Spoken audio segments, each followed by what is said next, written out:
A live look now in downtown St. Augustine, where high tides may cause some flooding this week. First Alert meteorologist Trevor Gibbs says these tides are some of the highest of the year, and he explains the factors that lead to this nuisance tidal flooding that happens this time of year.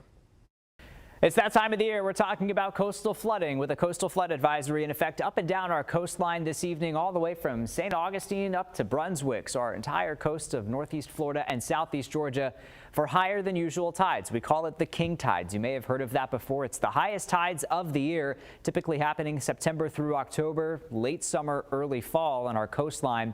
And that can be made worse when we have full moons as well as strong onshore winds. We had a full moon yesterday, and the wind pattern that we have this week is wind from the north and east, which serves to keep a lot of that water in the St. Johns River Basin and prevents it from draining out into the Atlantic. And that's the pattern that we have in place with high pressure to our north, a cold front that passed through the area earlier today. And that's what's bringing us a lot of those gusty winds out of the north and east. And so through the course of this week, expect higher than normal tides, which could produce some areas of flooding in low-lying spots.